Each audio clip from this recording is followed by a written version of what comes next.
Bonjour à toutes et à tous, bienvenue dans la matrescence, vous écoutez l'épisode 144 de la saison 6. La matrescence, ça te dit quelque chose, ce mot ?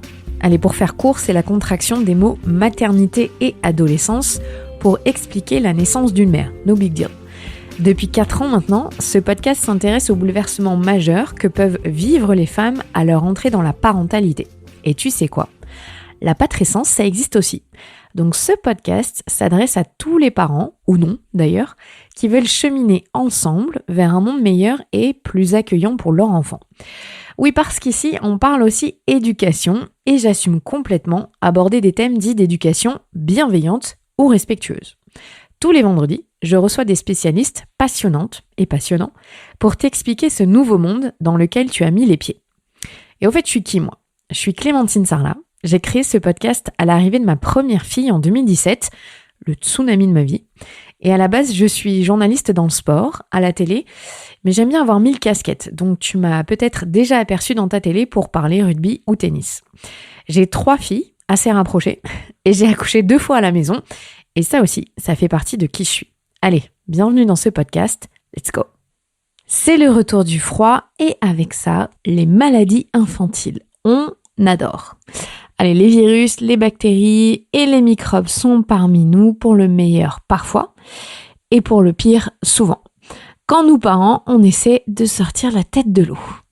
Docteur Océane Sorel, virologiste et rockstar des perruques sur Instagram, vient de sortir un livre pour t'éclairer sur ce monde bactériologique et microbien. Dans cet épisode, on s'adresse aux parents pour parler des enfants, mais aussi aux femmes enceintes. Et oui, enceintes, nous devons être attentives à notre alimentation et notre mode de vie.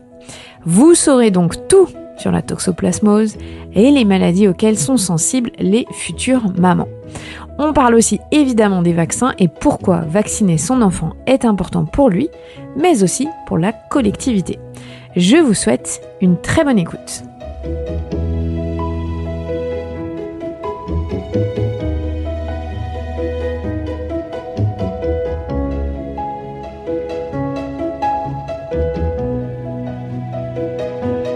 Salut Océane. Salut Clémentine. Deuxième fois qu'on arrive à faire cette interview, on a eu des petits problèmes de son donc je suis ravie, mais ça tombe bien parce que tu sors un livre très vite, là très prochainement à la rentrée, donc comme ça on va pouvoir en parler. Est-ce que tu peux nous donner le titre ? Le titre c'est Virus, bactéries et microbes, tout savoir pour y échapper. Voilà. Alors on va en parler dans cet épisode. Déjà on va se poser une vraie question, est-ce qu'on peut vraiment y échapper ? Est-ce que c'est utile d'avoir des bactéries, des microbes ? Mais d'abord j'aimerais bien que tu nous expliques, ça veut dire quoi être virologiste, s'intéresser au système immunitaire et pourquoi tu as voulu aller dans cette branche ? Alors virologue ou virologiste, on peut dire les deux, c'est l'étude des virus. Moi j'ai aussi étudié le système immunitaire et donc la relation entre les virus et le système immunitaire. Pourquoi j'ai voulu aller dans ce domaine-là ? Parce que j'ai toujours voulu faire de la recherche, même pendant mes études vétérinaires.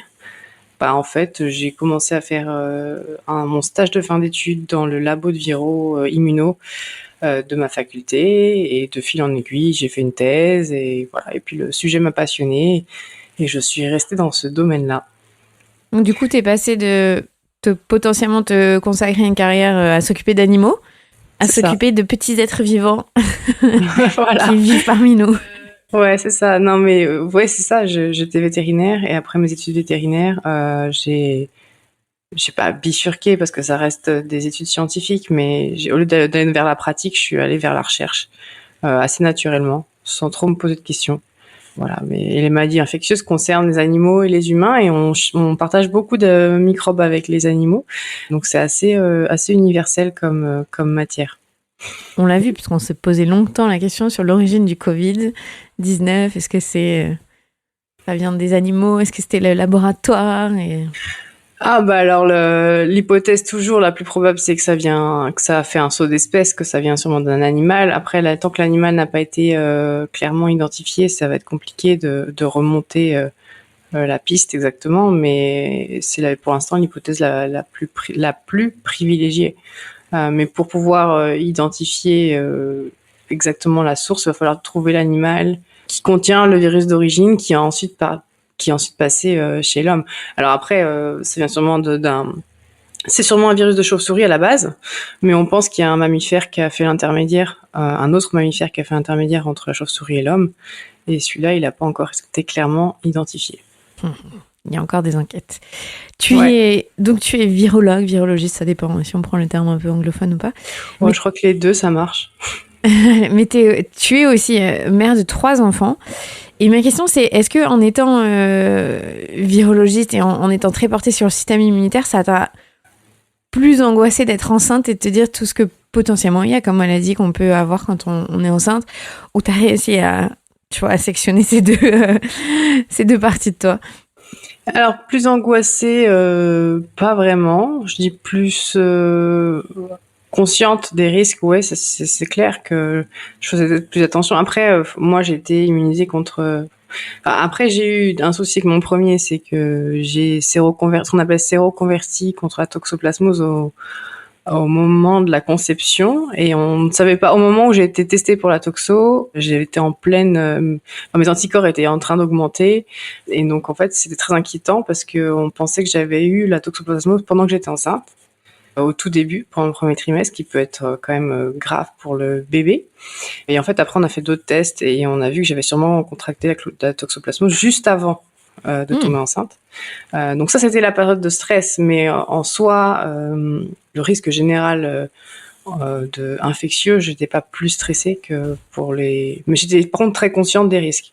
C'est surtout que le fait en plus d'avoir séroconverti contre la toxo, j'ai été sur PubMed, ce qui est pas forcément la meilleure idée. Et j'ai été voir les études avec les pourcentages de risque de le transmettre, après le risque de séquelles, etc. Ce qui peut éventuellement faire peur. Donc voilà, c'est pas forcément la meilleure place quand tu es conscient des risques, et en plus tu sais où trouver les réponses, donc tu peux te faire peur, c'est sûr. Mais après, pour mes autres grossesses, j'ai pas eu de problème. J'étais déjà CMV positive, en plus j'avais déjà eu le CMV, donc j'étais pas très inquiète. Après, c'est vrai que je faisais attention à ce que je mangeais, etc. J'essayais d'éviter tout ce qui était aliments potentiellement à risque, mais sinon, non, pas d'inquiétude plus que ça. Alors justement, tu me fais une super transition parce qu'on va essayer de catégoriser un peu avec la grossesse et après les maladies sur les enfants. Quand on est enceinte, il y a quelle catégorie d'aliments qu'il faut absolument éviter et pourquoi? Je t'avoue que la première, je n'étais pas très bien renseignée sur mes premières grossesses. Mais maintenant, j'ai compris pourquoi et ce que ça veut dire. Donc, raconte-nous. Alors oui, il y a plusieurs catégories d'aliments qu'il faut éviter pour plusieurs raisons. Enfin, le risque, de toute façon, la raison principale, c'est le risque infectieux. Puis il y a plusieurs types de microbes en fait qui peuvent se transmettre durant la grossesse. Et la grossesse, faut savoir que c'est un moment dans la vie où déjà on a plus de risques de faire des infections graves au niveau des intoxications alimentaires. C'est notamment lié au fait que le système immunitaire est un peu moins performant pendant la grossesse. Et aussi, le risque, c'est que certains de ces microbes peuvent se transmettre au fœtus et provoquer de graves séquelles chez les bébés à naître. Donc ça, c'est un gros souci qu'il faut absolument éviter. Donc les catégories à éviter, c'est tout ce qui est viande crue ou pas assez cuite. Donc même les charcuteries qui se conservent au frigo, etc., comme le pâté, les rillettes, etc., faut éviter. Tout ce qui est lait cru et fromage au lait cru, tout ce qui est comté par exemple, gruyère, etc., c'est des fromages au lait cru mais qui ont été à pâte cuite, donc qui ont été cuits ensuite, donc ils n'ont pas le même risque infectieux que les fromages au lait cru qui n'ont pas été cuits. Il y a aussi les fromages à pâte molle qui ont été pasteurisés mais qui sont pas à croûte lavée, là, croûte fleurie, etc., donc ce qui est camembert, minster, etc. Comme c'est des fromages quand même assez humides et qui sont propices en fait au développement de tout ce qui est listeria. Les listérias, c'est des bactéries qui peuvent causer la listériose. Et la listériose, ça peut avoir des conséquences sur le bébé, provoquer des avortements notamment, etc. Donc il faut faire attention à ce genre de trucs. Après, tout ce qui est œufs crus, etc., faut éviter aussi à cause d'autres risques infectieux comme la salmonellose, qui peut être grave chez la femme enceinte. Poisson cru, évidemment, coquillage cru pour les mêmes raisons, parce qu'il peut y avoir en fait, la cuisson tue tous les micro-organismes quand on s'est cuit correctement, etc. Donc tout ce qui est cru, potentiellement, peut contenir des pathogènes qui peuvent rendre malade. Et comme la femme enceinte est à un moment de sa vie où elle est plus fragile et qu'en plus le bébé peut avoir des conséquences d'une toxi-infection, il faut éviter. Voilà. Donc c'est les grands trucs. Et j'ai oublié aussi les fromages râpés en sachet qui sont vendus en sachet en supermarché, ça il faut éviter. Ça peut paraître étonnant, mais en fait c'est parce qu'il y a souvent de la condensation qui se forme dans le sachet et tout ce qui est humidité comme ça avec la nourriture. Ah ouais, ça fait de la moisissure très vite. C'est pas forcément la moisissure, mais les bactéries adorent ce genre de milieu un peu humide avec de la bouffe dedans. Ça c'est parfait pour elles. Donc il y a un plus de risque de listeria, de développement de listeria, donc de listériose. Voilà. Donc en fait, les deux, il y a plusieurs pathogènes qui peuvent rendre très malade. La listériose, on connaît les conséquences sur le bébé. Il y a la toxoplasmose qui peut avoir des problèmes et qui peut poser des problèmes et qui se retrouve plutôt dans tout ce qui est viande crue, etc., légumes mal lavés, fruits mal lavés. On va peut-être revenir dessus après sur la toxo en particulier, mais voilà. Donc il y a des aliments à éviter et puis après il y a tout ce qui est légumes, fruits qu'il faut bien laver pour bien enlever le maximum de micro-organismes. Et ça m'interpelle parce que tu dis que la femme, à ce moment-là, quand on est enceinte, c'est une période particulière, mais on a un système immunitaire qui est plus faible à ce moment-là. Ouais, il est un peu moins performant.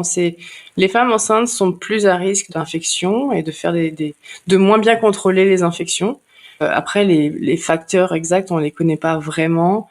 L'hypothèse la plus probable, c'est que, en fait, pendant la grossesse, le système immunitaire s'auto-régule en diminuant un peu sa performance pour éviter justement qu'il y ait des réactions inflammatoires qui peuvent être dommageables pour le bébé, donc qu'il y ait des réactions qui rejettent un peu l'embryon.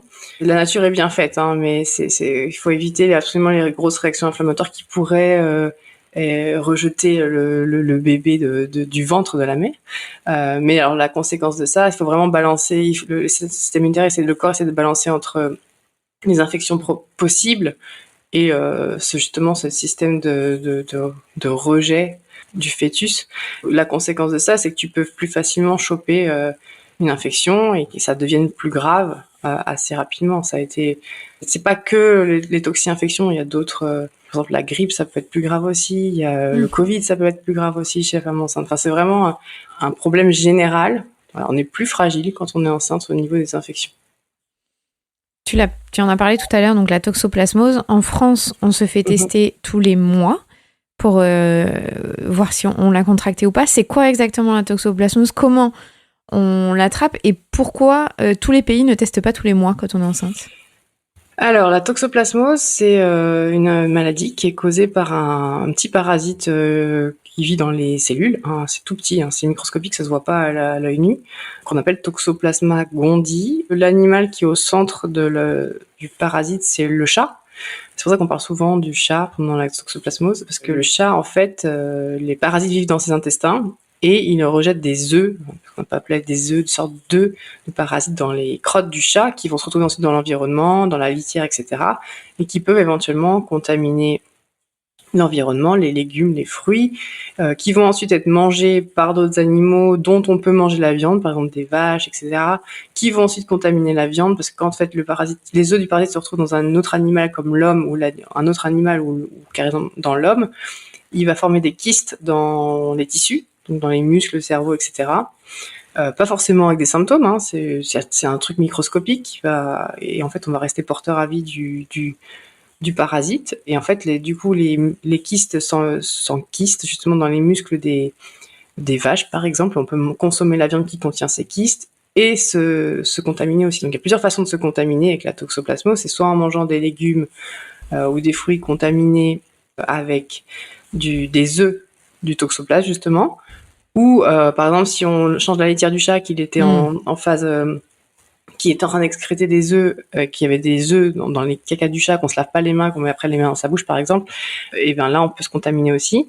Ou quand on fait du jardinage, par exemple, qu'il y avait du caca de chat, etc., et qu'on se lave pas les mains après, et voilà, c'est toujours pareil, hein, c'est quand on porte les mains, si on a une bonne hygiène des mains, etc., ce risque-là, il est beaucoup plus diminué.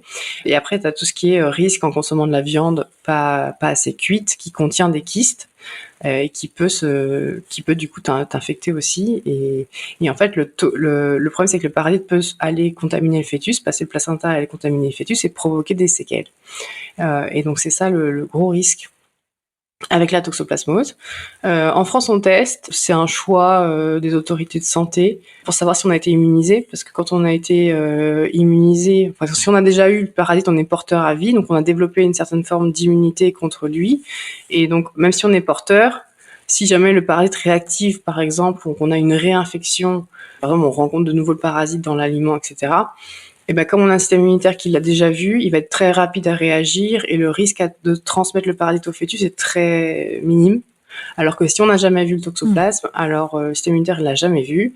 Et donc, il va mettre plus de temps à le dégager ou à le contrôler, on va dire, parce qu'il ne le dégage jamais vraiment, parce qu'il y a toujours des kystes qui sont présents. Et en fait, là, c'est là qu'à ce moment-là, le risque est le plus grand de se transmettre au fœtus. Donc, c'est pour ça qu'on teste, on vérifie s'il y a une immunité préalable, si on a déjà vu, si notre corps a déjà vu le toxoplasme ou pas. Parce que si jamais il y a une séroconversion pendant la grossesse, alors il faut faire éventuellement des examens complémentaires, voir s'il n'y a pas eu des lésions, etc. Mais après, il y a des pays, par exemple aux États-Unis, ne testent pas systématiquement. Mais ils attendent de voir un peu parce qu'il y a des signes parfois à l'échographie ou etc.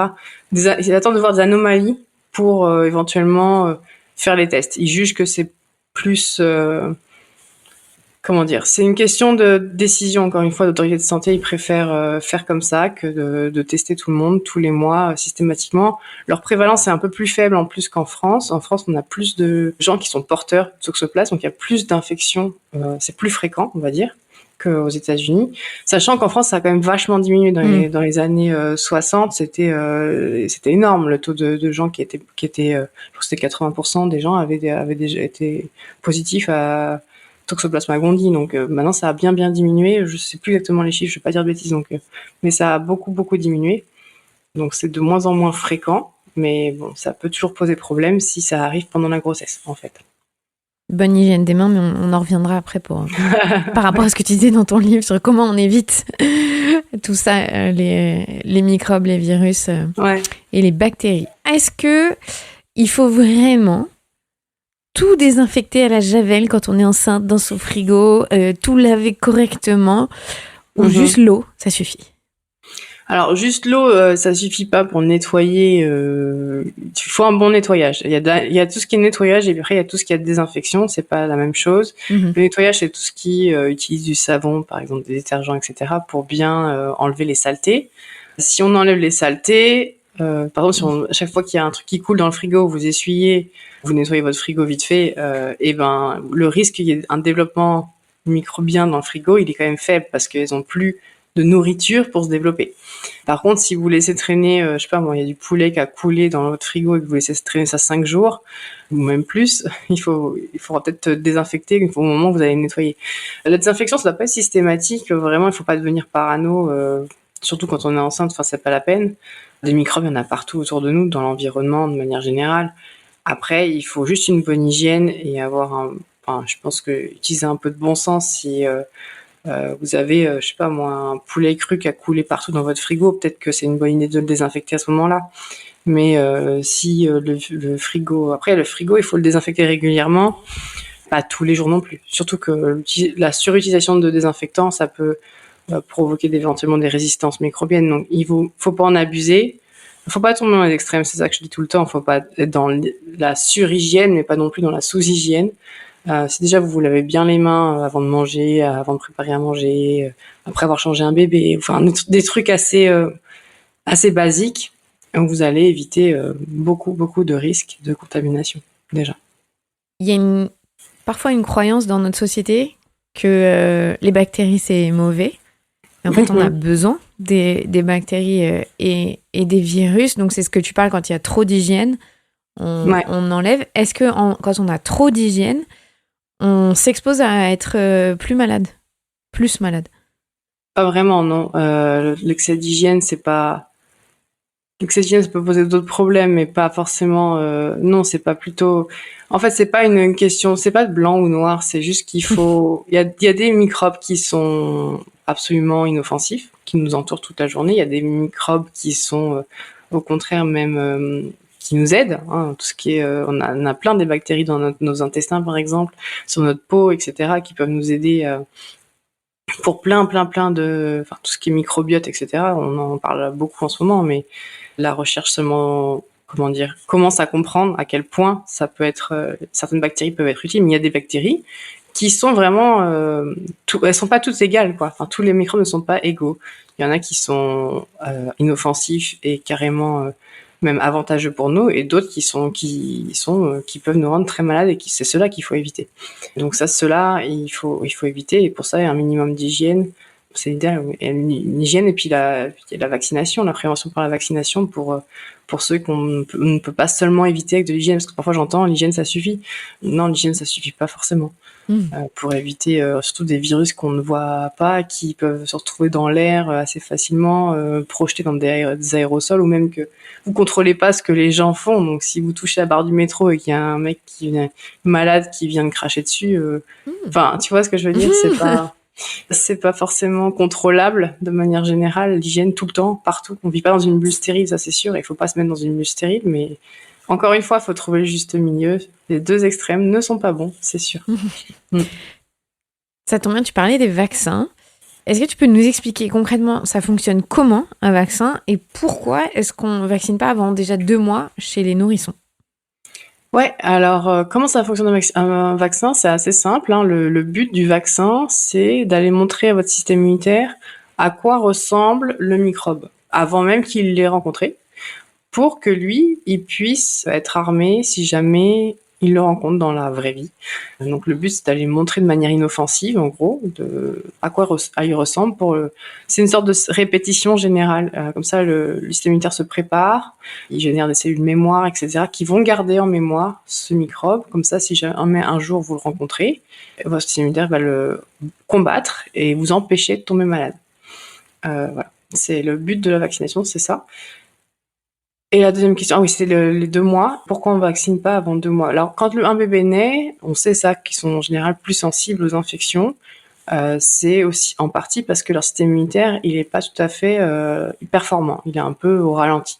Il est mature, etc. Mais il est un peu, il traîne un peu la patte. C'est entre autres lié, c'est ce qu'on disait aussi pendant la grossesse. Il faut que pendant la grossesse, il faut pas que le système immunitaire du bébé se retourne contre la mère, et que ça pourrait provoquer des réactions inflammatoires. Donc il faut une sorte de tolérance durant la grossesse. Donc c'est aussi pour ça qu'il est un peu au ralenti. Et quand il naît, après il gagne en performance au cours du temps. Et donc autour de 2 mois, c'est la période où on juge que ça commence à être vraiment suffisamment performant pour que ce soit efficace, que la vaccination soit vraiment efficace. Donc c'est pour ça qu'en général ça commence vers 2 mois. Et que ça ne s'arrête jamais. Non, parce que quand tu commences avec des nourrissons, tu te dis, oh là là, il y a des vaccins tous les mois. Il y en a beaucoup les premières années, après ça se calme, ouais. Mais ouais. Il y a beaucoup de rappels, mais encore une fois, c'est pour que l'immunité mémoire soit vraiment au taquet tout le temps, pour qu'après, justement, comme après on en fait moins des rappels, il faut que ça reste quand même suffisamment longtemps. Sinon ça sert à rien. Si ça ne fonctionne que 2 ans et qu'après ils peuvent choper la polio, enfin je sais pas, je te donne un exemple, alors dans ces cas-là, on considère que c'est pas efficace, quoi. Il y a énormément eu de discussions ces dernières années autour des vaccins en général, des discussions qu'il y avait pas pendant un moment où c'était acquis que se vacciner ça sauvait des vies. Est-ce que tu peux nous expliquer pourquoi justement le vaccin sauve des vies? Alors déjà au niveau de l'immunité individuelle, donc pour soi-même, ça nous protège, ça nous empêche de tomber malade, de faire des complications qui peuvent être graves. Enfin, il y a des maladies dont on a oublié les conséquences, mais qui sont des maladies qu'on ne voit plus aujourd'hui. On oublie, l'humanité oublie vite ce que c'était que la polio avant, la rougeole, etc. Donc c'est pas des choses qu'on voit, et ça peut avoir des conséquences très graves. Ça tuait des enfants, la diphtérie ça s'appelait l'ange étrangleur d'enfants quand même. C'était pas un nom très sympa. Et donc ça c'est la protection individuelle, donc ça protège soi-même et ça protège ses enfants. Et il y a aussi la protection collective, donc l'immunité, tout ce qui est immunité collective, parce qu'en fait la vaccination casse les chaînes de transmission. En fait ça protège quand on a un individu qui est pas vacciné ou mal vacciné, parce qu'il y a des gens qui sont vaccinés mais qui ont un système immunitaire qui est quand même pas terrible, qui sont immunodéprimés pour plusieurs raisons. Soit ils ont une maladie chronique, soit ils ont un traitement qui fait que leur système immunitaire il est diminué. Et bien, ces cas-là, ces gens-là, ils sont protégés par l'immunité de groupe indirectement, parce qu'en fait, autour d'eux, ils ont des gens vaccinés. Comme il y a une immunité collective, le risque que le microbe les atteigne il est vachement plus faible parce que ça casse les chaînes de transmission. Et donc, c'est une protection indirecte et c'est comme ça qu'on peut éradiquer d'ailleurs des maladies, hein. La variole a été éradiquée grâce à l'immunité collective. Donc, et c'est des choses qui sont importantes. Donc, quand on dit que ça ne regarde que moi, la vaccination, c'est pas vrai. Ça regarde en fait tout le monde. À chaque fois que quelqu'un va attraper un microbe parce qu'il n'est pas vacciné, alors le risque est posé pour l'ensemble de la population aussi de revoir apparaître des chaînes de transmission, qu'il y ait des épidémies qui se créent, parce que notre immunité elle est pas linéaire, elle est pas toujours au top. Il y a des jours où on est plus fatigué, et tu le vois, hein, quand tu es hyper stressé et fatigué, tu chopes plus facilement des trucs. Donc c'est pas linéaire, et dans ces cas-là, tu comptes un peu sur l'immunité collective pour aussi te protéger. C'est important de se garder en tête que la vaccination, c'est l'affaire de tous, quoi. C'est pas juste l'affaire de soi-même. Et on continue d'innover dans les vaccins et dans ce qu'on propose. Je pense à ça parce que on a proposé à ma fille qui a 18 mois et qui a été hospitalisée à cause du VRS. Donc, c'est le virus de la bronchiolite qui est hardcore pour l'avoir vécu, vu comment elle l'a vécu, elle, à 4 mois. Et on lui a proposé de la vacciner. Là, il y a un vaccin qui est sorti il y a quelques semaines. Alors, c'est pas un vaccin. Ah ouais? Ouais. Non, c'est un traitement préventif. Ouais. Pourquoi on nous dit qu'on veut les vacciner? Il y a une différence? C'est une différence, ouais, parce qu'en fait, c'est un anticorps monoclonal. Donc, c'est ce qu'on appelle, en fait, c'est ce qu'on appelle l'immunité passive. Il y a l'immunité active et l'immunité passive. L'immunité active, elle est générée par la vaccination, donc, ou l'infection. En fait, c'est vous montrez à votre corps à quoi ressemble le microbe et il va produire lui-même des anticorps, des cellules, mémoire. Il va produire sa propre immunité il va construire sa propre immunité contre le microbe. Alors que l'immunité passive, vous fournissez des effecteurs, enfin des agents de l'immunité directement au corps, donc il n'a même pas besoin de produire quoi que ce soit. Et là, c'est ce qui se passe avec le traitement préventif de le VRS. En fait, c'est des anticorps monoclonaux, donc c'est juste des anticorps qui sont injectés. Et en fait, les anticorps vont servir de sentinelle dans le corps pendant tout l'hiver. Ils vont permettre de choper le VRS s'il se pointe, de le détruire avant qu'il ait eu le temps de proliférer et de créer une infection qui peut poser des risques de bronchiolite, etc.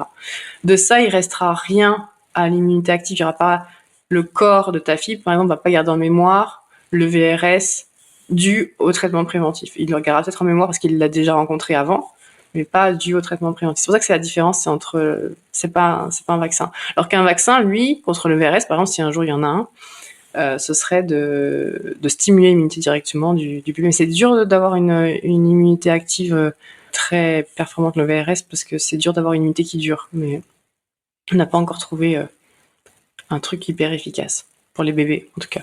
Le traitement préventif a l'air de bien marcher, hein. Puis comme c'est surtout le VRS, c'est surtout le premier hiver que ça pose beaucoup de problèmes de bronchiolite. C'est pour ça qu'il s'est administré surtout pour les petits, quoi. Mm-hmm. Est-ce qu'il y a des effets secondaires au vaccin? Il y a des effets secondaires au vaccin. De manière générale, c'est assez similaire d'un vaccin à l'autre, hein. C'est souvent, en fait, c'est lié à la réaction inflammatoire. Comme je disais avant, c'est une répétition générale d'infection. Donc, en gros, votre corps simule la vaccination simule une infection, et donc votre système immunitaire, vous voulez qu'il réagisse à ça. Quand il va réagir à ça, il va y avoir forcément des effets secondaires liés à cette réaction, qui sont liés à la réaction inflammatoire, et c'est en fait quelque part un bon signe. Ça veut dire que votre système immunitaire a réagi contre les morceaux du microbe qu'on lui a présenté, etc. Et il est en train de construire sa propre immunité contre lui. Et voilà, après, c'est des choses qui sont très contrôlées. Il y a des essais cliniques, etc. Donc, c'est pas des effets secondaires qui vont être terribles, sauf rares cas, et parfois il y a des rares cas de réaction inflammatoire. Dans ce cas-là, c'est notifié. Globalement, c'est rougeur au niveau du point d'injection. Ça, c'est très, très typique d'une réaction inflammatoire. La douleur aussi, au niveau du point d'injection. Il peut y avoir de la fièvre éventuellement. Et pareil, c'est lié à la réaction inflammatoire, ou un gonflement des ganglions, c'est déjà arrivé, tu vois. Et ça, c'est pareil, c'est parce que les globules blancs amènent le bout du microbe dans les ganglions. Et en fait, c'est le siège de la réaction inflammatoire, et il va se construire toute une réaction autour de ça, et c'est pour ça que ça peut éventuellement gonfler. Voilà, c'est assez typique, en gros, des effets secondaires, c'est ce genre de choses. Je me souviens dans les années 90, quand on était vacciné contre le BCG, dans mon entourage proche, il y en a qui ont gardé des cicatrices de trous sur la peau. Ça, je sais pas, mais enfin, je t'avoue que j'ai pas étudié la question, mais ouais, c'est possible, ouais. Bon, aujourd'hui, je crois que ça fait plus ça. Ils ont dû changer quelque chose, mais je me souviens à l'époque. T'as une BCG, toi? Le BCG, on le fait plus, sauf cas, les enfants très exposés. Il y a certaines régions de France où il y a plus de tuberculose qu'ailleurs, mais c'est plus un vaccin obligatoire en France. Donc là, on a vu pour les vaccins qu'il y a tout le temps des progrès et que c'est important pour tout le monde d'être vacciné, pas que pour soi, mais c'est pour protéger les autres. Et puis, on rappelle, on peut pas aller les enfants ne peuvent pas aller en collectivité en France s'ils ne sont pas vaccinés. Ils n'ont pas le droit d'aller à l'école. Pour cette raison, justement, pour protéger les autres. Et aussi les gens qui travaillent avec eux, mine de rien. Voilà. Ça, c'est bien aussi. L'ensemble de la population, éviter des épidémies, parce que imagine en milieu confiné comme ça, dans des crèches, s'il y a une épidémie, alors après, c'est compliqué de contenir le truc, quoi.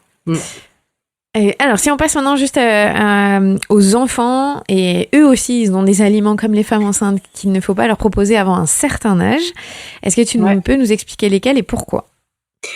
Ouais, alors en fait, comme les femmes enceintes, les jeunes enfants, ils n'ont pas un système immunitaire qui est hyper performant. Il est un peu, ils sont plus sensibles aux intoxications alimentaires de manière générale.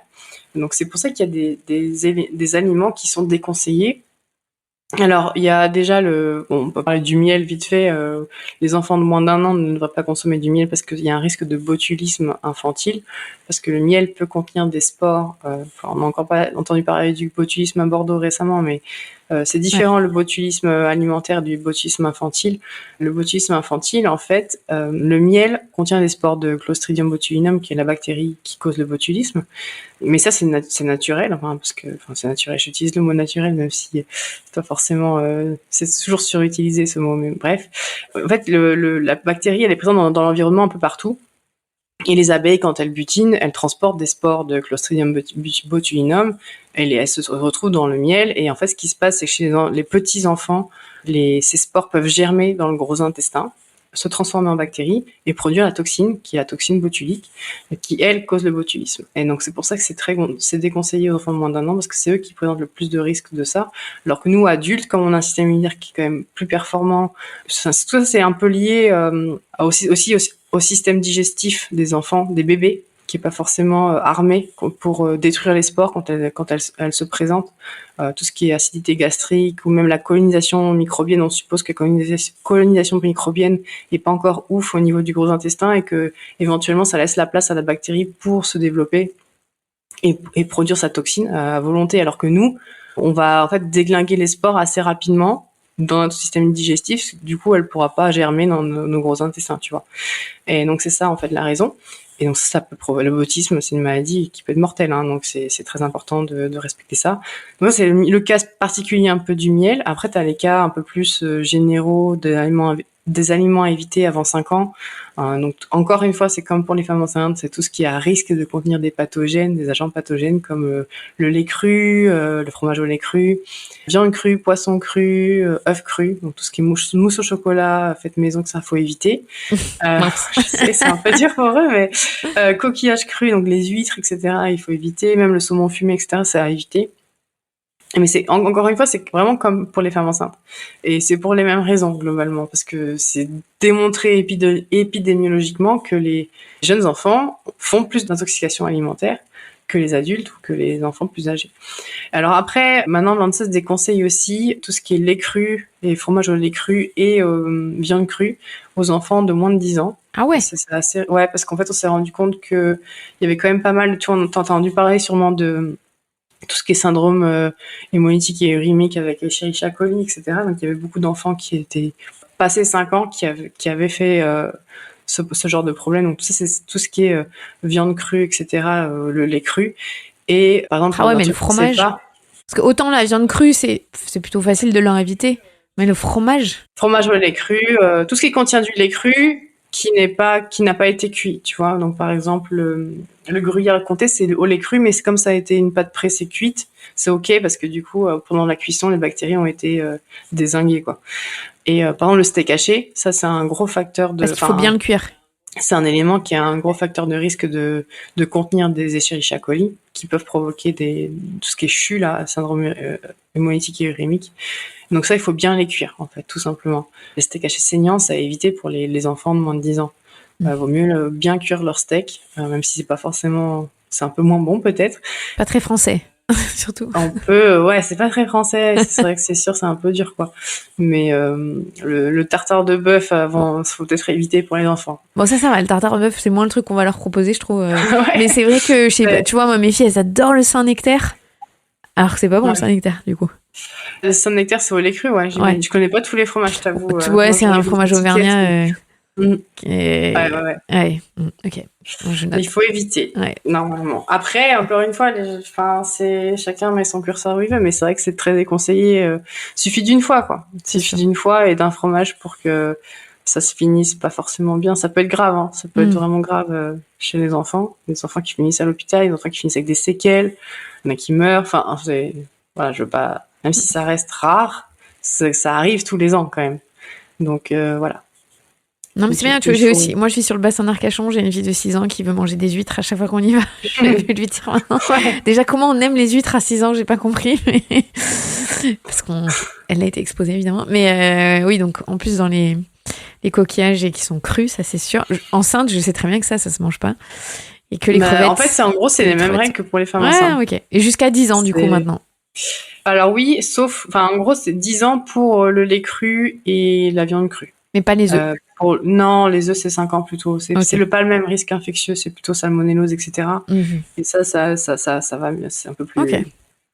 Ils peuvent toujours faire des intoxications, mais il y a moins de risques de complications, tu vois. C'est dur pour les Français quand même, parce que c'est quand même quelque chose qu'on consomme. Bien sûr que c'est dur. En fait, c'est ça pour la culture, parce qu'il y a des pays pour lesquels il y a moins de consommation ni de fromage ou de lait cru ou de lait cru. Les Américains, par exemple, ils ont tout pasteurisé. Enfin, c'est vrai que. Et puis le steak, ils n'ont pas cru, la culture du fromage dégoulinant, etc.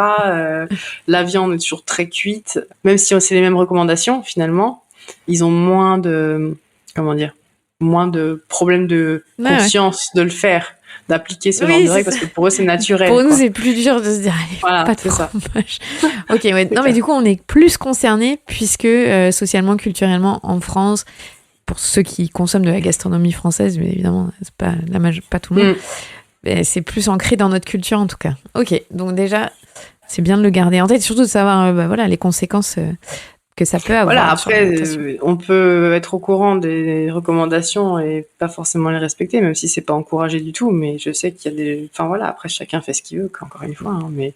Une fois qu'on sait, on fait son choix en connaissance de cause, et c'est l'essentiel. Moi, mon job, c'est d'informer, quoi. Après, je vais pas aller vous fliquer dans votre cuisine. Ouais. Moi, je t'ai découvert sur les réseaux sociaux parce que... tu parlais beaucoup des infections, des virus, avec toutes tes perruques, avec... t'as voulu transmettre ça de manière fun.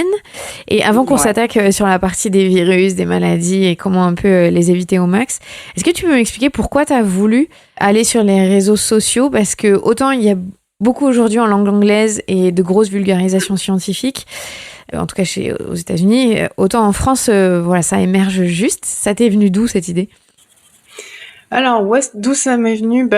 Clairement, moi, j'ai commencé ce compte en février 2021. C'est au moment où les vaccins Covid sont arrivés sur le marché. En fait, j'ai été tellement hallucinée de voir toute la désinformation qu'il y avait autour de ça que j'ai commencé en fait à en parler. On me posait quelques questions sur mon compte privé Instagram. Tu vois, des copains, machin, commencent à s'inquiéter parce qu'il y avait tellement de fake news, etc. Est-ce que je dois le faire? Est-ce que tu penses qu'il y a un risque, etc. Et en fait, je commençais à poster des stories sur mon compte privé, et puis je me dis, ou à répondre à tout le monde. Je dis, laisse tomber, c'est trop compliqué, je vais faire un compte spécial. Parce que je commence à avoir plein de monde qui arrivait sur mon compte privé, ça commence à me stresser, parce qu'il y avait des photos des enfants, etc. C'était pas du tout le but du compte. Du coup, j'ai créé un compte spécial, et en fait, ça a démarré comme ça, et ça a explosé tellement vite que ça m'a même dépassé. Et en fait, c'est venu comme ça, et de fil en aiguille, j'ai commencé à parler d'autres sujets qui étaient tout aussi importants au niveau de la santé publique. Parce qu'en fait, il y avait un manque d'informations qui était incroyable. Enfin, les gens voulaient en fait avoir des informations. Je me suis rendu compte qu'il y avait... c'est juste qu'en fait, ils savaient ni où chercher les informations. Enfin, ils avaient besoin de comprendre, tout simplement. Il n'y avait pas forcément les infos qu'ils voulaient sur les sites officiels.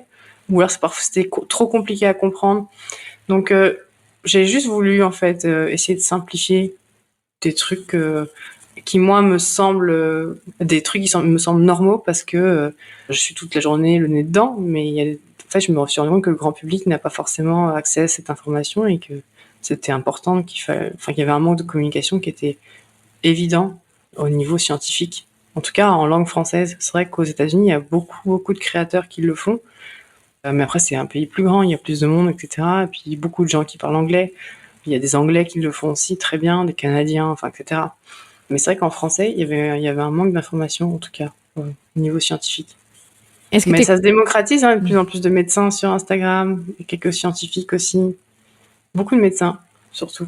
C'est bon signe de voir que les scientifiques, la communauté des médecins se pointent sur les réseaux sociaux pour stopper un petit peu toute la désinformation. Et en plus, comme tu l'as dit, on est avide de connaissances. C'est ça, parce que en fait, tu peux essayer de contrôler la désinformation comme tu veux, et les plateformes mettre en place des trucs, tu vois, pour essayer de limiter, les bannir, les machins. Mais en fait, c'est une histoire sans fin, quoi. T'as un robinet, il y en a 3 autres qui s'ouvrent derrière, quoi. Enfin, le levier qu'on peut utiliser, c'est nous donner les informations correctes. En fait, on peut essayer de limiter la désinformation et en même temps donner de la bonne information pour contrebalancer un peu la désinformation. C'est 2 leviers sur lesquels on peut. Et moi, le seul levier sur lequel je peux avoir une action, c'est surtout donner la bonne information. Je peux pas faire grand-chose pour contrôler la désinformation sur les réseaux. Et c'est tellement plus positif, je trouve, de faire comme ça. Mais surtout, à part en fait, tu nous enseignes les choses. C'est plus intéressant. Oui, c'est ça, c'est plus intéressant. Ah bah oui, c'est plus intéressant que si tu te bats dans le vent avec un filet de pêche. C'est clair. C'est se battre avec des moulins avant. Parfois, non, c'est sûr. Nous, plus tu nous donnes de connaissances, plus on est équipés et on fait des choix éclairés et un petit peu plus pertinents. Et on sait mettre aussi une barrière avec les infos qu'on reçoit et on peut faire un tri. Ouais, et je pense que quand les gens comprennent, ils ont moins peur. C'est vraiment parce que le terreau, je le dis tout le temps, le terreau des fake news, c'est la peur. Mm-hmm. Ils veulent vous faire flipper avec des trucs parfois, mais franchement, quand toi tu as un œil averti dessus, tu te dis mais d'où il sort cette histoire, ça n'a aucun sens. Mais c'est vrai que quand tu connais pas le domaine et que tu comprends pas le mécanisme, tu peux y croire, tu vois, ça a l'air vrai. Alors qu'en fait, quand tu as les armes pour essayer de comprendre comment fonctionne le système immunitaire, tu te dis peut-être qu'il y a un truc qui est pas clair, quoi. Parce que moi j'avais compris que le système immunitaire il fonctionnait pas comme ça, etc. Donc comment c'est possible que... Et tu vois, peut-être que je me dis avec au moins qu'il y ait les bases sur certains trucs, peut-être que les gens peuvent arriver à discerner d'eux-mêmes le vrai du faux, ou du moins détecter qu'il y a peut-être un truc qui a l'air pas net sur ce qui est partagé, quoi. Je vais te donner une fake news à débunker sur les maladies des enfants. Vas-y. Il paraît, et je l'ai vu sur ton compte, que c'est pas parce que nos enfants ils ont froid dehors et qu'ils sentent sur leur manteau qu'ils vont tomber malades. Ah ouais, non, ça c'est un mythe aussi. C'est fake news. C'est fréquent. Alors, c'est pas le froid qui fait qu'on tombe malade, c'est bien les microbes qui font qu'on tombe malade, mais le froid peut être un facteur. En fait, en quelque sorte, c'est un facteur indirect, c'est parce que quand il fait froid, on a plus tendance à se mettre à l'intérieur, se retrouver tous à l'intérieur. Donc, les germes sont plus concentrés, ils volent, enfin, on peut plus facilement s'échanger que dehors. On a tendance à pas aérer les pièces de la maison, par exemple. Donc l'air se renouvelle pas forcément et les microbes commencent à condenser au même endroit et donc on peut forcément plus facilement choper quelque chose. Il y a surtout ça. Après, il y a tout ce qui est la théorie qui est assez controversée parce qu'il n'y a pas beaucoup d'études. Ça a fait le gros buzz l'hiver dernier. Je crois que j'ai dû débunker ce truc au moins 5 fois. Les journalistes ont sauté dessus alors que il y avait d'autres études qui avaient été publiées avant d'ailleurs dans le même sens qui montrent que en fait le froid peut éventuellement diminuer les réactions immunitaires au niveau de la muqueuse locale, au niveau de tout ce qui est muqueuse du nez, etc. Et que éventuellement, ça peut favoriser les infections. Ça, voilà. Après, ça n'a pas encore été... C'était dans un modèle animal, c'était in vitro, etc. Donc, c'est difficile de tirer des conclusions et de dire directement « Ah, bah, tu vois, le froid rend malade. » En plus, c'est même pas le froid qui rend malade, ça peut être un facteur. C'est la démonstration, encore une fois, que ça peut être un facteur, mais il faut quand même un microbe pour tomber malade à la base. Donc ça, c'est une des raisons. Après, il y a un autre truc, c'est que certains microbes résistent mieux dans l'environnement quand il fait froid que quand il fait chaud. Donc, ils peuvent rester plus facilement actifs dans l'environnement quand il fait froid et éventuellement, du coup, comme ils restent plus longtemps sur une surface inerte, mais qui sont toujours vivants, même si les virus sont pas vraiment vivants. Si jamais vous vous touchez, vous mettez vos mains dans votre bouche à ce moment-là, et comme ils sont toujours vivants, bah, vous pouvez plus facilement choper une infection. Voilà. Ça peut être, c'est des facteurs, hein, c'est des hypothèses encore une fois, mais c'est plusieurs facteurs, c'est une combinaison de facteurs qui font qu'éventuellement le froid peut être un facteur, mais ce n'est pas la cause. Si tu te balades à poil dans la neige et que tu rencontres aucun microbe, tu vas pas attraper froid. Tu vois ce que je veux dire? Non, mais c'est ça, du coup, notre père de parents disant ah non, il fait froid dehors, mets ton manteau, tu vas attraper froid, alors qu'eux, ils courent partout, ils ont chaud, ils sont rougeasses comme ça. C'est une peur qu'on projette, en fait, puisque et puis on l'a tellement entendu, en fait, ça, c'est même un réflexe, tu vois. Moi, je l'ai tellement entendu quand j'étais gamine, mais je pense que même moi, j'ai dû dire ça à mes enfants un jour, tu vois. Tu vas choper. Parce que je l'ai tellement entendu. Oui, c'est automatique. C'est automatique, t'as même plus le sens de la phrase, parce que tu projettes ta peur sur eux, tu dis, moi, j'aurais froid à sa place dehors, parce que je bouge pas. Il faut qu'il aille mettre un manteau, tu vois. Pour me rassurer, moi, parce que moi, j'ai froid. Ouais, c'est ça. En fait, c'est comme en langue française, nous, les Français, on utilise un peu, je vais dire un gros mot, putain, comme si c'était une ponctuation. Bah, c'est pareil, tu vas avoir froid, il fait froid dehors, mais ton manteau. C'est ça. C'est notre ponctuation. Exactement. On est en mode réflexe sur ça. Bah, c'est intéressant sur les virus et sur du coup, les maladies infantiles. Parce qu'en fait, elles sont utiles, les maladies infantiles, au final. Elles sont insupportables pour nous, les parents, parce que c'est dur, c'est éprouvant. Ouais. Mais ça a un sens qu'ils tombent malades petits. C'est pas utile dans le sens où il faut qu'ils soient malades pour construire leur immunité. Non. Oui, ils peuvent. En fait, si tu veux, c'est un peu un passage obligé. T'as pas trop le choix. Tu peux pas faire autrement, à moins de mettre ton enfant dans une bulle stérile et de le faire rencontrer personne. Tu peux pas éviter les maladies. Sauf par la vaccination. Je parle pas des maladies. Non, on parle des petits rhumes qui sont chiants. Par la vaccination, attention. Ça, évidemment, si on peut le faire, il faut le faire. Mais tout ce qui est, par exemple, les rhumes, certaines gastro qui sont pas forcément, on peut pas vacciner, etc. Ouais, on pourra pas y échapper. Moi, mes enfants, j'en ai 3. Ils sont souvent malades et c'est ok. Ils sont en crèche, ils sont à l'école. Ils partagent des microbes avec les autres. L'hygiène, c'est pas, les enfants, l'hygiène des mains, c'est pas forcément le top du top.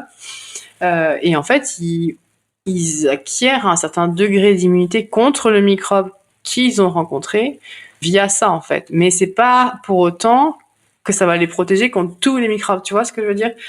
L'immunité, elle est tellement spécifique à un microbe. S'ils chopent un rhume un jour, c'est pas pour autant qu'ils vont être protégés contre le rhume pour toute la vie ou qu'ils feront des rhumes moins graves la prochaine fois. Ils vont peut-être être protégés pendant quelques semaines contre le microbe qui a causé ce rhume. Il y a tellement de microbes différents qui peuvent causer le rhume qu'ils peuvent très bien choper un rhume dans 2 semaines qui est dû à autre chose. Par exemple, le VRS, c'est un microbe même nous, en tant qu'adultes, qu'on chope, mais ça fait pas des bronchiolites comme les enfants, parce qu'en fait, on a un certain degré d'immunité contre le virus maintenant, et qu'en fait, il provoque juste des rhumes, voire même carrément, il est asymptomatique, on n'a plus de symptômes, etc. Par contre, on peut être porteur du virus et le transmettre à des bébés qui peuvent faire des maladies graves, parce qu'ils l'ont jamais vu, parce que leur système immunitaire, il est pas forcément ouf, et qui peuvent faire des complications très graves. Voilà, après, c'est comme pour tout, hein, on a tous un degré d'immunité contre certains microbes, on a une immunité mémoire, ça sert à ça en fait. Le système immunitaire, il sert à ça, il sert à nous protéger. Alors après, c'est pas au point de se dire il faut absolument tomber malade, genre tu vas aller frotter le frère et la sœur à côté dès qu'ils ont un rhume pour que tout le monde chope tout le monde soit malade. Franchement, c'est horrible. Autant éviter, surtout que tu auras l'immunité parfois, souvent même, contre les virus du rhume ou les virus, etc., dure pas longtemps, donc en fait tu vas te protéger pendant quelques semaines et après l'hiver prochain il va revenir, tu vois. Il y a que la varicelle pour qui on dit allez-y, collez-vous ensemble, chopez la varicelle ensemble. La varicelle, ça c'est un cas spécifique, enfin c'est pas spécifique forcément à la France, mais il y a nous aux États-Unis on vaccine, donc c'est vrai que la varicelle les enfants ne l'ont pas, mais la varicelle c'est clair que si tu n'as pas accès à la vaccination, parce que tu es dans certains pays où ils ne vaccinent pas automatiquement, il vaut mieux l'avoir enfant que de l'avoir ado ou adulte, parce que là, ça peut être beaucoup plus grave. Dans ces cas-là, il vaut mieux se faire vacciner d'ailleurs, quand on a un certain âge et qu'on ne l'a pas eu, parce que les complications sont plus fréquentes. Ça, c'est important de le rappeler. C'est pas que les enfants qui font des infections graves. Les adultes peuvent faire des infections graves sur certains virus qui auraient été pas graves chez les enfants. Donc ça, c'est important. Parce que le système immunitaire, il évolue on ne sait pas exactement pourquoi, d'ailleurs, la varicelle est plus grave chez l'adulte. que chez l'enfant. Sûrement une question de système immunitaire qui est différent. C'est clair, c'est comme ça. Mais la varicelle, ouais, c'est encore une question à ce qui divise pas mal en France, en tout cas pour la vaccination. Mais ouais. Bon, j'ai une dernière question, mais qui va peut-être être un peu plus longue, qui va répondre à la question de ton livre. On fait comment pour éviter toutes ces maladies? Alors, pour éviter toutes les maladies, ça va être compliqué de tout éviter, mais alors il y a déjà tout ce qui est hygiène, hygiène des mains, je pense que c'est la règle numéro 1. Bien se laver les mains pour éviter tout ce qui est germes, etc. Parce qu'en fait, tes mains tout ce que tu touches peut éventuellement contenir des virus, des microbes, etc. Donc bien se laver les mains avant de cuisiner, après avoir été aux toilettes, après avoir changé un bébé, après avoir fait un truc contaminant, avoir soigné une personne malade, etc. C'est très important. Après, pour tout ce qui est virus de l'hiver, etc., on peut essayer d'aérer les pièces tous les jours, même s'il fait froid, pour renouveler l'air. Comme je disais, c'est un facteur de risque d'infection si on laisse tout fermer tout le temps, et alors l'accumulation de microbes peut éventuellement causer des infections. Pour la bronchiolite spécifiquement, pour les bébés, il vaut mieux éviter par exemple de les exposer à la fumée de cigarette, parce que c'est un facteur de risque aussi. Bien laver le nez des bébés aussi régulièrement, ça peut aider éventuellement à nettoyer, à essayer de chasser un peu tout ce qui peut se trouver dans leur nez, et aussi le désencombrer, tu vois, pour éviter que ça tombe plus bas. Éviter les visites de l'extérieur, ça c'est plus pour les bébés, mais quand on a vraiment des petits bébés qui sont très fragiles et qui peuvent éventuellement faire beaucoup de risques de bronchiolite, il faut éviter les visites de l'extérieur, surtout si les gens ont un rhume, etc. Mais bon, même le VRS parfois est asymptomatique, tu vois, donc chez les adultes. Donc c'est parfois difficile de... Mais bon, en période épidémique, il faut limiter les visites. Voilà, si vous toussez, éternuez, il vaut mieux s'éloigner un peu des bébés, surtout des petits. Après, on peut éviter les lieux publics très confinés, avec des petits aussi, laver les jouets, s'il y a des frères et sœurs qui sont malades, etc., qu'on a des bébés. Bon, après, il y a plusieurs... Il faut voir où on met le curseur, mais... Voilà. Après, il y a tout ce qui est intoxication alimentaire, là, c'est différent, mais... Enfin, le lavage des mains, ça reste le numéro 1, toujours. Mais sinon, c'est plus bien laver les légumes, les fruits, la cuisson optimale, etc. La toxo, on peut cuire, par exemple, congeler la viande 3 jours dans un congélateur minimum. Ça va tuer en fait les kystes du parasite qui peuvent se trouver dans la viande. Par contre, ça n'empêche pas de la manger bien cuite, parce que parfois j'entends des gens qui me disent oui, mais j'ai congelé la viande, je peux la manger crue ou saignante. Non, parce que ça diminue pas le risque de toxi-infection dû à des bactéries, parce que les bactéries elles survivent très bien à la congélation. Donc, mais ça diminue le risque de toxoplasmose, par exemple. Faire attention à la litière du chat. Si vous avez un chat, vous pouvez demander à quelqu'un d'autre de la changer à votre place si vous êtes enceinte, etc. Bon, ça, c'est plus des recommandations spécifiques pour chaque type de population. Il n'y a pas de recommandations universelles, à part le lavage des mains. Je pense qu'il n'y a pas vraiment de recommandations universelles. Utiliser son bon sens pour plein de choses, tu vois. Ok, je pense que tu as bien résumé au minimum, mais si vous voulez plus de précision, vraiment, voir ton livre avec plus de détails dans tout ce que tu dis. C'est ça. Avec les explications scientifiques, si vous avez besoin d'être plus concret et concrète. Mais déjà, je pense sur 1 heure qu'on a bien balayé, en tout cas pour les parents, les futurs parents, ceux qui ont des enfants en bas âge. Tenez bon, l'hiver arrive, ça va être chaud. Ouais, c'est clair. Mais c'est comme ça. Enfin, je tiens à dire quand même que tu vis en Floride et il fait chaud et tes enfants ils ont quand même des microbes, donc c'est pas que... Nous, c'est à chaque rentrée scolaire. C'est pareil. La rentrée en 2 semaines, c'est terminé, tout le monde est malade. Il fait 40 degrés, mais les enfants, après, nous, comme il fait 40 degrés, du coup, ils sont souvent à l'intérieur aussi. C'est l'inverse, tu vois. Comme quoi, c'est pas lié au froid. C'est lié au confinement. 40 degrés, mais c'est plus lié au fait qu'ils sont confinés à l'intérieur parce qu'il fait 40 degrés à l'intérieur. Et là, c'était l'hécatombe. Pendant un mois, ils se sont tous refilés des trucs. Et puis après, ça se tasse parce que, tu vois, ils ont sûrement construit une espèce de degré d'immunité pour les semaines à venir, les mois à venir. Et à chaque fois, après, ils repartent en vacances 2 mois et après, ils reviennent et se refilent des trucs de nouveau. Et ça tourne dans les classes, évidemment. Ouais. Et puis nous, quand on en a 3, évidemment, ils adorent se refiler. Et après, ils se refilent entre frères et sœurs. Et après, ils refilent aux copains à l'école. Enfin, voilà. C'est infini. C'est magnifique. On a beau essayer dès qu'ils ont de la fièvre, de les garder à la maison. Souvent, ils sont contagieux avant. Donc, c'est dur d'éviter, quoi. Un jour. Un jour, ils y arriveront. Merci beaucoup, Océane, pour toutes tes infos, toutes les infos, tous tes conseils. Et puis, on te retrouve sur le compte The French Virologist. Vous la reconnaîtrez peut-être pas forcément, puisqu'elle aura des perruques et des lunettes. Mais ce sera la même voix, promis. Ça, j'étais sage.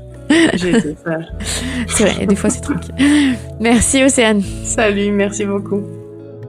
C'était Océane Sorel, virologiste. Je suis Clémentine Sarlat, la fondatrice de ce podcast. Si vous avez aimé cet épisode, n'hésitez pas à le partager autour de vous, sur les réseaux sociaux, via WhatsApp, peu importe le moyen, allez-y, faites partager ce savoir.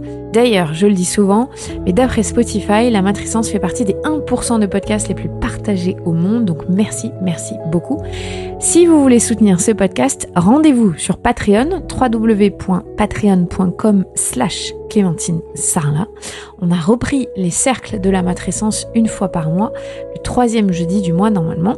On discute pendant 1h30 entre femmes. Vous êtes peut-être aussi à la recherche d'un épisode, n'hésitez pas à aller sur le site www.lamatrescence.fr. Prenez soin de vous, à la semaine prochaine.